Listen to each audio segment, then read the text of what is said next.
There is a moment, and I've seen it happen maybe twice in my whole career aboard the vaulted Meridian, where a room full of trained soldiers goes completely silent. Not quiet silent. Not the silence of people waiting for something. The silence of people who have already seen it and still can't quite believe it. I was standing at the edge of the observation ring on Deck 7 when it happened. I had a datapad in my hand. I was supposed to be logging maintenance reports on the pressure seals in the lower cargo hold. I had 14 reports pending. I had a supervisor who sent 3 follow-up pings in the time I was standing there, watching. I didn't look at any of them, because the girl was tying her hair. That was it, that was the moment. She reached up with both hands, calm, unhurried, the way you'd tie your hair before washing dishes or going for a run, and she pulled it back into a knot behind her head. Her fingers moved without looking, the way people do when they've done something 1,000 times and the body just remembers. And the 6 Kavari shock troopers surrounding her in the Class 8 sparring ring stopped moving. All 6 of them. They'd been circling her for 40 seconds. 40 seconds. I know because I was timing it on my secondary display, the way you do when your brain can't process what it's seeing so it reaches for data instead.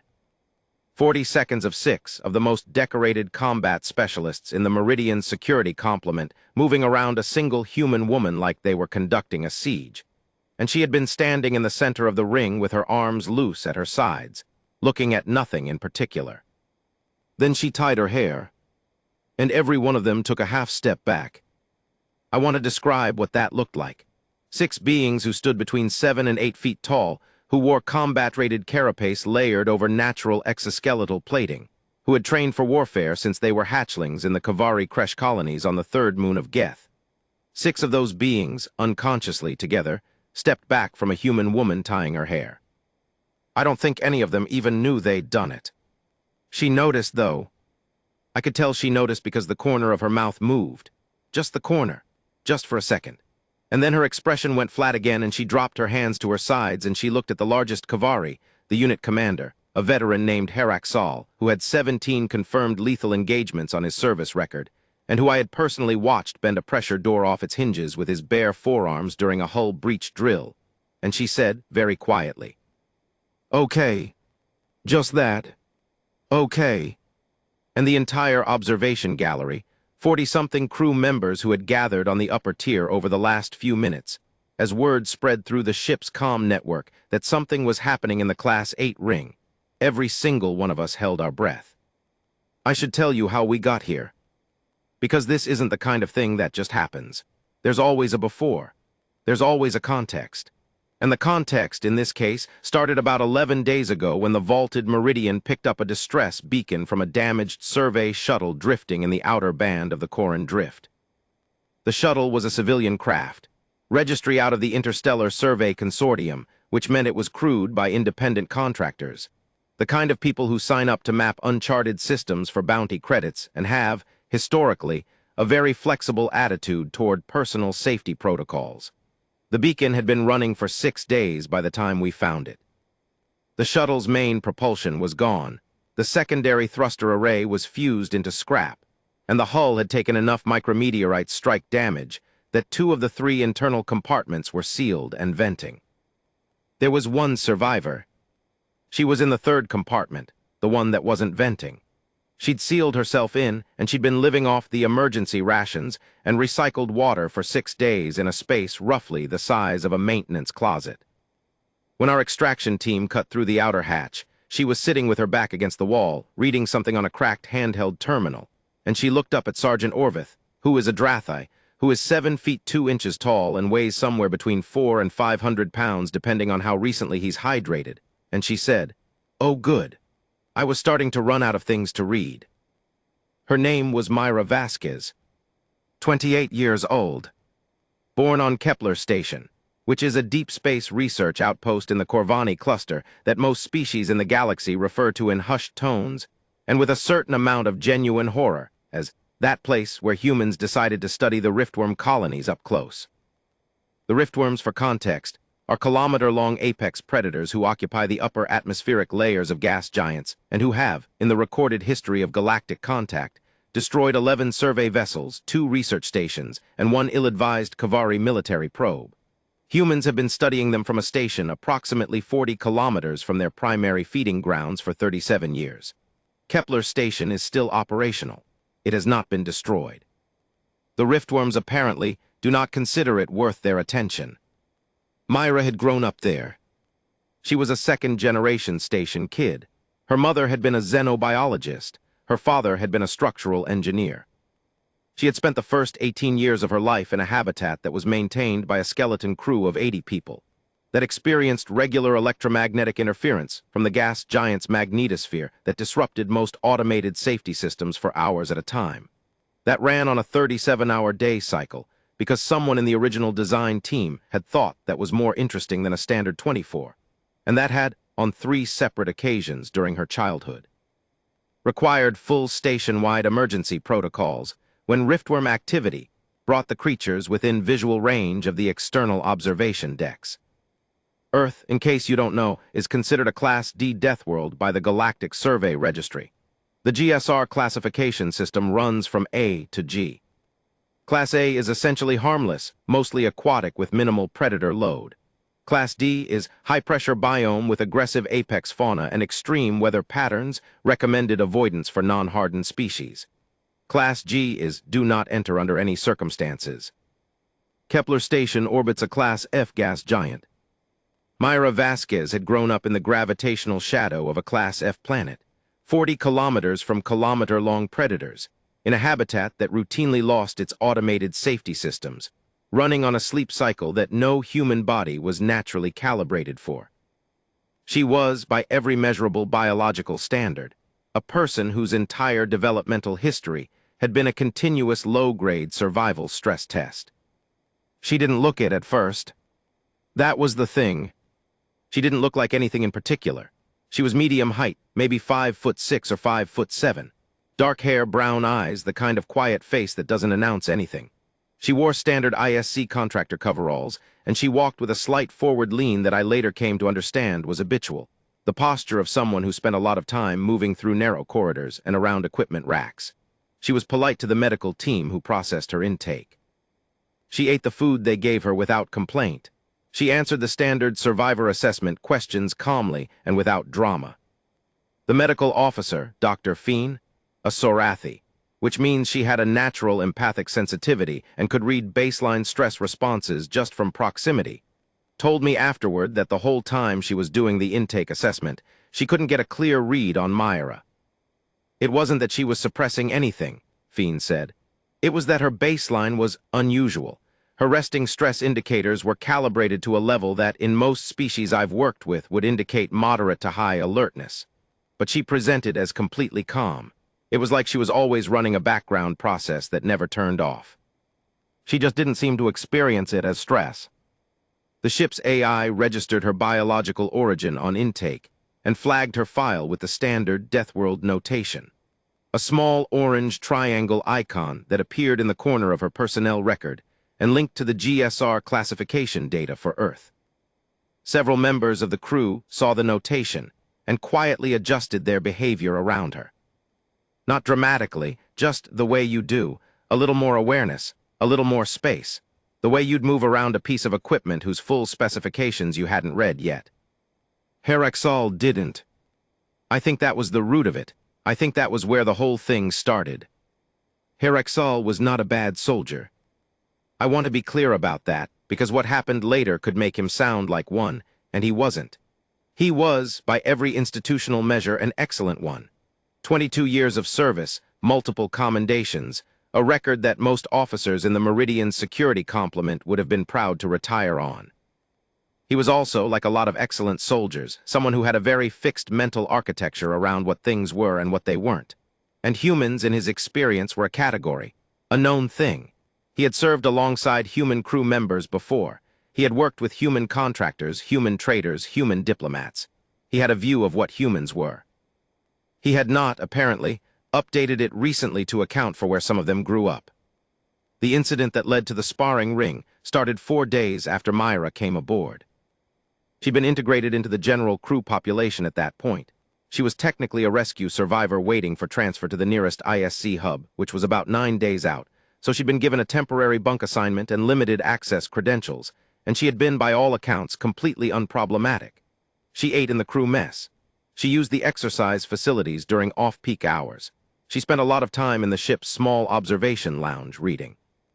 The problem started in the mess. There was a group of Kavari enlisted, 5 of them, junior crew, the kind of young soldiers who are good enough at their jobs to be bored and not experienced enough yet to know that boredom is dangerous. They had developed, over the previous few weeks, a habit of occupying the larger of the 2 mess hall tables near the rear viewport, and treating it as their exclusive territory in a way that was technically not against regulations, but was, in practice, a low-grade social pressure on the non-Kavari crew to find seats elsewhere. Myra sat down at the table. Not the whole table, the end of it. There were 6 empty seats at the table when she arrived, carrying her food tray, and she sat in one of them.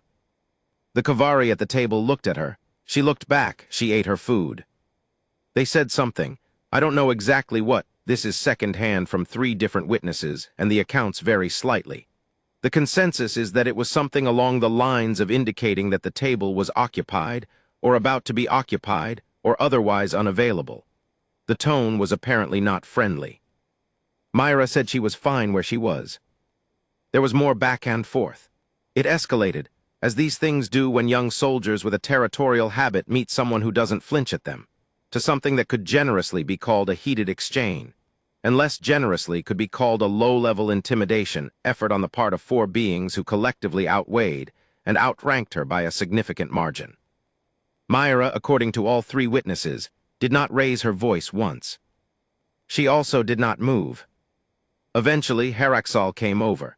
He'd been eating at the next table, and he'd watched the whole thing, and I think he came over expecting to resolve it quickly, a quiet word to the civilian, an acknowledgement of status, a return to order. He was good at resolving things. It was part of why he was a unit commander. He told her, politely but unambiguously, that it might be more comfortable for everyone if she found another seat. She looked at him for a moment. He was, it bears repeating, enormous. Heraxal stood just under 8 feet tall in his off-duty posture, which was still a combat-ready stance by any normal standard.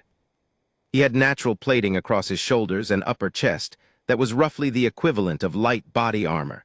His forearms were wider than Myra's torso. She looked at all of that for a moment, and then she looked at her food, and then she looked back at him and she said, "I'm almost done. I'll be out of your way in a few minutes." And she turned back to her food. I wasn't there for this, but I'm told Heraxal stood there for a moment with an expression that nobody present could quite interpret, and then he went back to his table. He filed a request with the ship's commander that afternoon. The request was, in the administrative language of the filing, for a structured capability evaluation of the rescue survivor. The unofficial interpretation of this request, which spread through the crew network within about 6 hours, was that Heraxal wanted to put the human in the sparring ring. Commander Vathray approved it. I think Vathray approved it partly because she was curious, partly because she trusted Heraxal's instincts on security matters, and partly because the ship's Deathworld policy actually did require a capability assessment for any rescued survivor who would be aboard for more than a week, and we were at day 4 with 5 more days to go. It was, technically, within protocol. Myra was informed.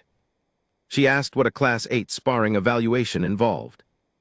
The officer who informed her, Ensign Dravik, who is a nervous Yathali and who told me about this conversation afterward with the expression of someone who had not expected his day to go this way, explained that Class 8 was the highest tier of the ship's combat evaluation system, designed to assess combat-capable personnel under realistic adversarial pressure, and that it involved a structured engagement with multiple trained combatants in the ship's dedicated sparring facility, with full observation protocols and medical presence.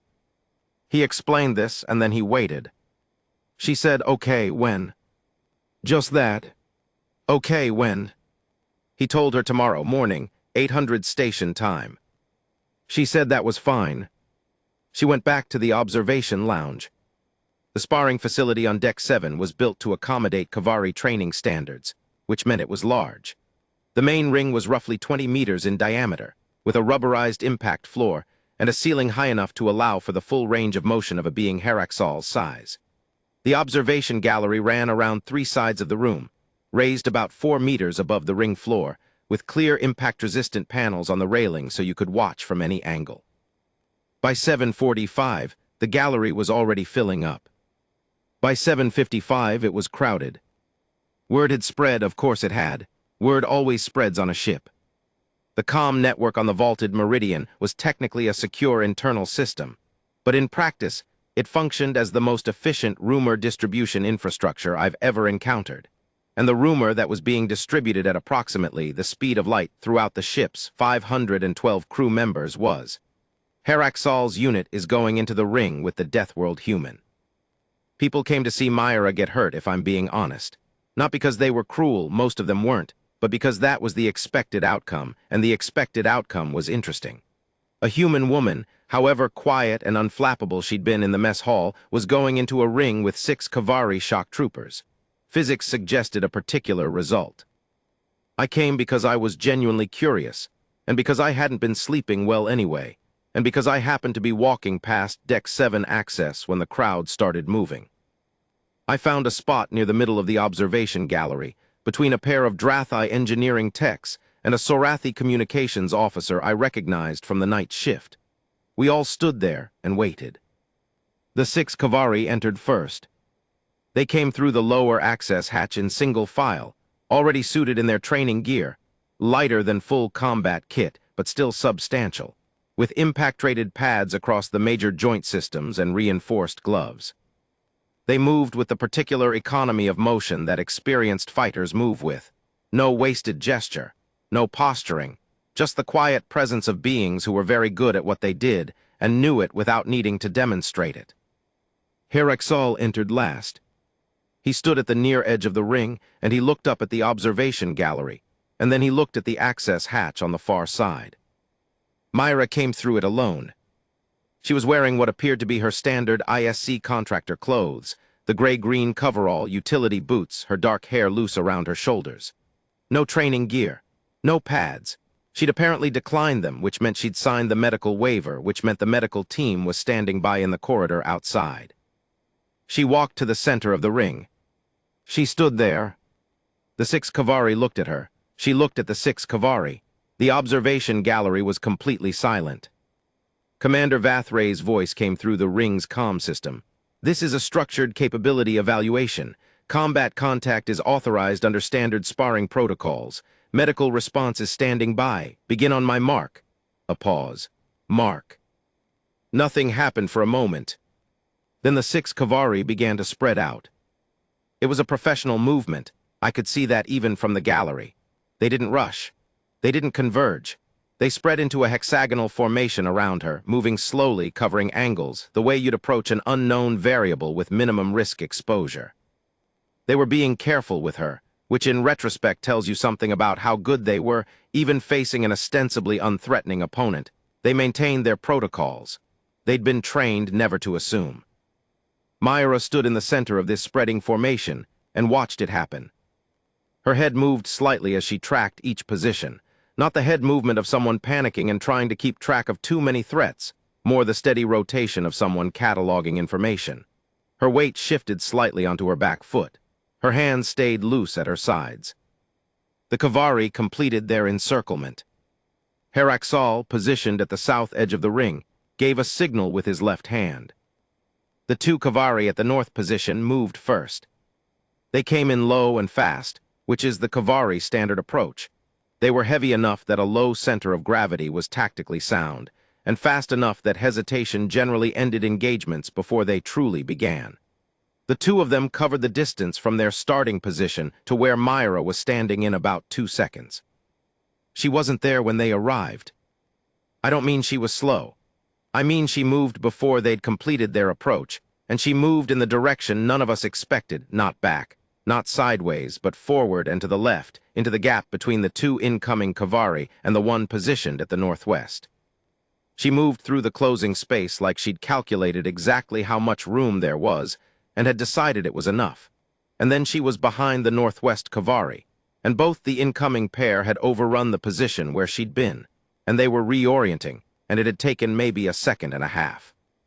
The gallery made a sound, not a gasp exactly, more like a collective exhale of surprise that nobody had intended to release. The Northwest Kavari, the one she'd moved behind, turned fast, faster than I would have expected, spinning to bring her back into view. And she was already moving again, angling away from the turn, using the geometry of the spin against the Kavari's own momentum, putting herself at a range angle that the spin carried away from rather than toward. I want to say it was elegant, but that's not quite the right word. It was efficient, that's the word. Every movement she made was the minimum necessary movement to achieve the intended result. There was no flourish, no style, no technique that announced itself as technique. It looked almost casual, like she was walking through a crowded corridor and stepping around furniture. For 30 seconds she did this. Just moved, through them, around them, between them, never where they expected her to be, never where they'd aimed. She didn't strike. She didn't attempt any kind of offensive action. She just declined to be caught.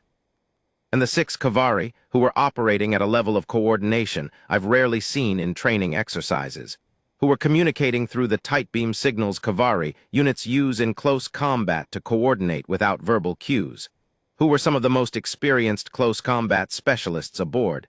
They couldn't get her. Not for 30 seconds. And then she stopped moving.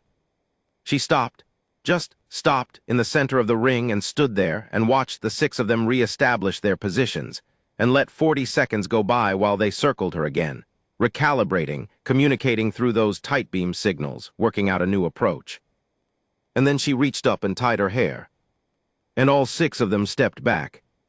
I told you what it looked like from the gallery. Let me tell you what it meant, because I've thought about this a lot in the days since. The hair tying itself wasn't the thing.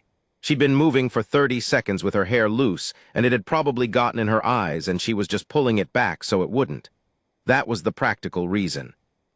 But what the hair tying meant, what it communicated without her intending to communicate anything, was that she was not afraid. Not performing fearlessness, not suppressing fear, not managing fear or pushing through fear or using discipline to override fear. She was not afraid. The situation she was in, surrounded, outnumbered, massively outweighed, facing beings who had trained for this their entire adult lives, was not frightening to her. Not at the level that produces involuntary physical responses. Her hands were steady. She wasn't breathing hard. She was tying her hair the way you tie your hair when you're doing something that doesn't particularly concern you. And the 6 Kavari felt that. Kavari combat instincts are some of the most refined in the galaxy. 22 years of evolutionary pressure and institutional training had given Heraxal and his unit a sensitivity to threat indicators that operated almost entirely below the level of conscious thought.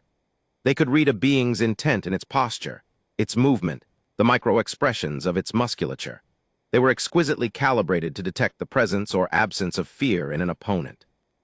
And what they were detecting in Myra Vasquez was the absence of fear in a being who had just spent 30 seconds making them look like they were training cadets. That was what made them step back. Not the movement itself, not the technique. The implication of the technique combined with the complete absence of the physiological fear response that, at a deep instinctive level, every species in the galaxy produces when facing overwhelming odds. Every species except, apparently, people who grew up 40 kilometers from riftworms. She said okay, and then she moved. She moved differently than she had before. The first 30 seconds had been reading. I understood that later, watching the security footage with Dr. Fiend and one of the Kavari training officers who agreed to debrief on the record. She'd been reading them, building a picture of how they moved, how they coordinated, where the seams in their unit formation were. She had 0 combat training in any formal galactic system. Her file was completely clear on that, no academy enrollment, no contracted combat instruction, nothing. What she had was 37 years of a family that had kept her alive in a habitat adjacent to Class F predators. She'd been reading their movement the way you read an apex predator's movement. Now she moved with the reading done. She went for Heraxal first, which surprised everyone including him, because Heraxal was the largest, the most experienced and the most dangerous target in the ring, and conventional tactical logic suggested you'd address the outer ring before the center. She crossed the distance to him in a burst that didn't look fast until it was over. The human stride length-to-body height ratio produces a ground speed that's counterintuitive if you're calibrating for Kavari movement patterns. And she went under his reach, which was the one direction Heraxal's natural fighting stance left partially exposed, and she got both hands on his left forearm and she turned. She used his own momentum. He'd been in the middle of a lateral movement when she reached him, and she redirected it downward and to the right, and Heraxal, who weighed somewhere around 480 pounds, went down. Not all the way, he caught himself on one knee, but he went down. The gallery made a completely different sound than it had made before. She was already moving to the next one. I'm going to try to describe the next 4 minutes as accurately as I can, but I should be honest. There were stretches of it that moved too fast for me to follow in real time, and the parts I'm confident about are the parts I confirmed later from the security footage. What I can tell you is that it was not a fight in any conventional sense of the word. It was something else. She didn't win. I want to be clear about that. She didn't walk out of that ring having defeated 6 Kavari shock troopers. That's not what happened, and if you're expecting a story where the plucky human beats impossible odds through grit and determination, this isn't quite that story. What happened was something more complicated, and I think more true. She extended it. She moved through those 4 minutes without ever being pinned, without ever being fully controlled, using every inch of the ring floor and the geometry of the encircling Kavari against each other. She went for the seams, the spaces between unit members that briefly opened as they adjusted to her movement, and she exploited angles that the Kavari's own size created, positions where one of them blocked the sightline of another, and she kept moving, kept reading, kept doing the continuous adaptive calculus of someone who had learned to track multiple Apex-class threats in a dynamic environment. She took hits, a number of them, glancing impacts, mostly not clean strikes because she was very rarely where the strike aimed, but the ring was 20 meters across and she was not always in open space. There were moments where the ring geometry didn't favor her and she absorbed contact rather than avoided it. She hit the floor twice, once from a sweep that caught her left ankle, once when 2 Kavari closed simultaneously from angles that didn't leave her enough space to navigate both. Both times she was back up before anyone in the gallery had processed that she'd gone down. Not rolling up, not recovering, just up. The way you get up from a stumble when you're still watching the thing that made you stumble. The thing that I remember most clearly, the image that stayed with me, is about 3 minutes into it. 2 of the 6 Kavari had been effectively sidelined by the point, not incapacitated, but Myra had gotten into a control position on each of them long enough to create a situation where continuing would have, under the sparring protocol rules, scored a decisive point in her favor before the Kavari extracted themselves. 4 were still active. She was in the center of the ring. She was breathing harder than she had been, but not as hard as I would have been. There was a slight cut on her lower lip from the floor impact, and she'd rolled her right sleeve up at some point during the previous 3 minutes. I don't know when. The 4 remaining Kavari were around her, tighter than before, the formation closer now, not giving her the room to exploit angles. Heraxal was directly in front of her. He looked at her. She looked back at him. And something passed between them. I couldn't name it then, and I'm not sure I can name it now. It was the kind of look that exists in a particular space, the space between 2 beings who have been doing something hard together and who have arrived, in the middle of doing it, at a mutual understanding of what the other one is. He made the tight beam signal. His unit stood down. All 4 of them, simultaneously, stepped back and returned to neutral stance. Myra stood there for a moment. Then she nodded. He nodded back. And that was it. That was how it ended. There was no announcement over the ship's comm, no official scoring, no declaration of outcome. Commander Vathray's voice came through after about 30 seconds and said, very simply, "Evaluation complete. Thank you all." And the ring crew started moving, and the medical officer came through the access hatch to check on Myra, and the Kavari began removing their training gear.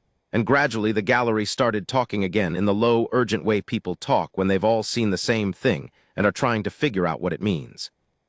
I stayed until the gallery was mostly cleared. Then I went down to the ring level because that's where the interesting conversations were happening. Dr. Fiend got to Myra first, as was protocol, and ran the standard post-contact assessment. Myra had 3 minor contusions, one of which was going to be an impressive bruise on her left hip by the following morning, a small cut on her lip, and according to Fiend's empathic read, a stress response profile that was, and I'm quoting her directly, functionally indistinguishable from what I'd record after a moderately challenging workout. Not after a violent physical confrontation with 6 Apex-trained military combatants. After a moderately challenging workout. Heraxal approached while Fiend was still doing the assessment. He stopped about 2 meters away and waited, which was, for Heraxal, an unusual level of patience. Usually he stopped when he meant to start talking. Myra looked up at him. He said, "You study Kavari unit formation methodology." It wasn't a question, exactly. It was the thing he'd concluded. She shook her head, no. He seemed to consider this. Then where did you learn the angle exploitation? The sightline blocking? We use that deliberately in our training, but it's not standard doctrine anywhere outside Kavari tactical schools. She was quiet for a moment. Then she said, "The riftworms hunt in clusters. They do something similar. They use each other's mass to create blind zones when they're moving toward a target. If you're trying to navigate through a cluster, you learn pretty fast how to read the gaps between them." Heraxal looked at her for a long moment. Then he said, "You've navigated through a riftworm cluster." "Not by choice," she said. "Twice. The first time I was 14. We had a sensor drone that went into the feeding grounds and my mother needed the data off it before it powered down. The second time I was 21 and it was an EVA gone sideways." He processed this. "Riftworms," he said. "Yeah." Another pause, long enough that the people nearby, and there were several of us, all pretending very hard to be doing other things, held our collective breath. Then Heraxal said, "We have joint training exercises with the consortium escort units in 2 weeks. I would like you to observe them if Commander Vathray gives authorization." Myra looked at him. "Why?" "Because," he said, in the tone of a soldier choosing words with unusual care, "any individual who can navigate a riftworm cluster at 14 years old, and who can read our unit formation from first principles in the first 40 seconds of contact, has knowledge that my unit does not have. And I would prefer to have that knowledge." She looked at him for a long moment. Then she said, "Okay." "Okay." The same word, the same flat simplicity, but it sounded different this time. This time it sounded like the beginning of something. The last 5 days before Myra transferred to the ISC hub were different from the first 4. She ate at whatever table she wanted, which turned out to usually be the one near the rear viewport, and nobody said anything about it. And the Kavari Junior crew who'd been using it as their territory migrated naturally to the other end of the mess without anyone asking them to. She spent time in the exercise facilities at peak hours now, not off-peak, and she was usually not alone there. Kavari enlisted who were on duty rotation started showing up when she did, not to watch her, but to train alongside her. She observed the joint exercise planning sessions. She asked questions that Heraxal answered with a directness he didn't usually apply to people who weren't his unit. I ran into her once in the observation lounge, 2 nights before her transfer. She was in her usual spot with the cracked terminal. I sat in the chair across the room. We didn't talk for a while. The stars moved past the viewport. Eventually I said, "Can I ask you something?" She looked up, "Sure." "In the ring, when you tied your hair, did you know what it would do?" She thought about it, not the thinking of someone who's deciding whether to answer, but the thinking of someone actually considering the question carefully. "No," she said, "I just needed to tie my hair, it was in my eyes." I nodded. She looked back at her terminal, then she said, "But I knew they'd stepped back. I felt the air change in the room when they did." "Did it mean anything to you, that they stepped back?"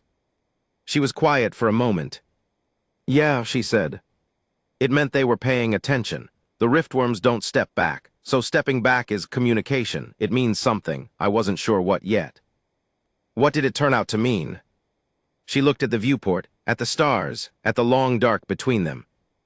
"That they were thinking," she said. "That's usually the thing you want. When something's thinking, you can work with it."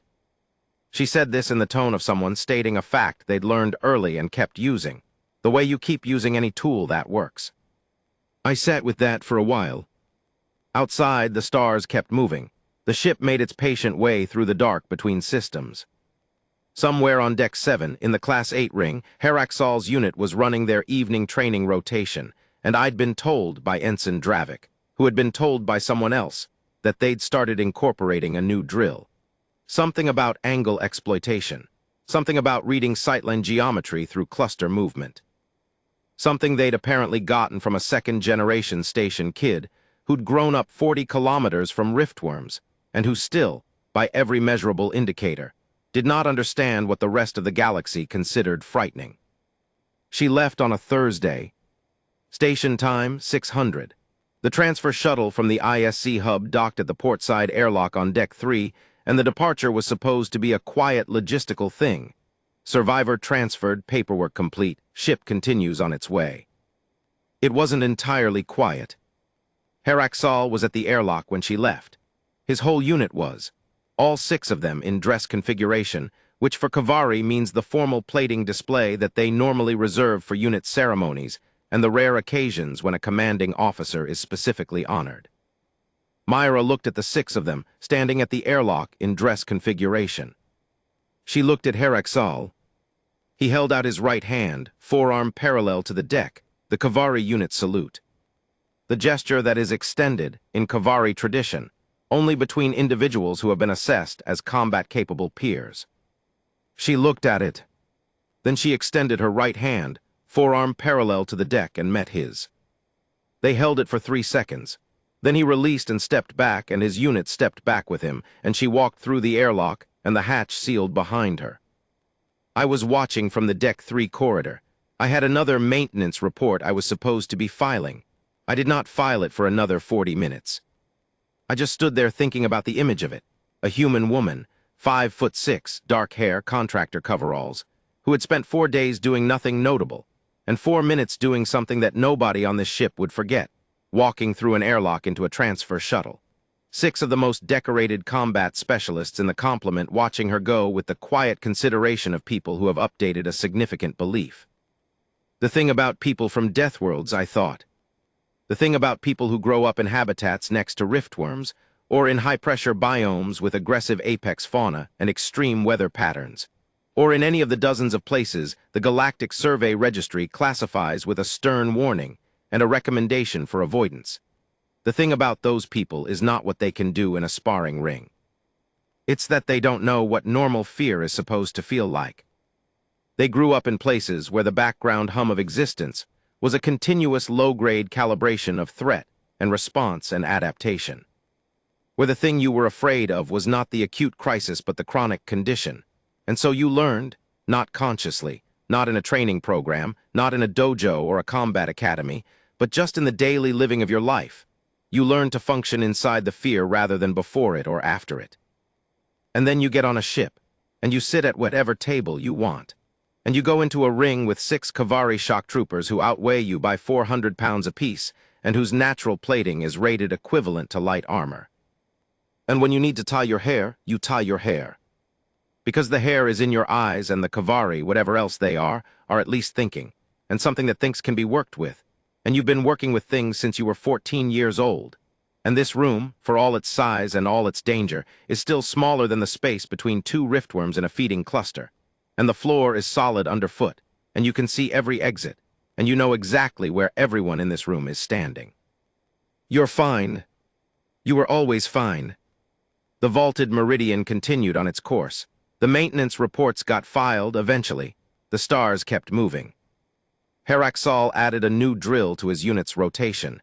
He never named it after her. He didn't need to. Everyone on the ship knew where it came from. On the observation lounge forward viewport, someone had scratched something small and illegible into the edge of the polymer during the years the ship had been in service.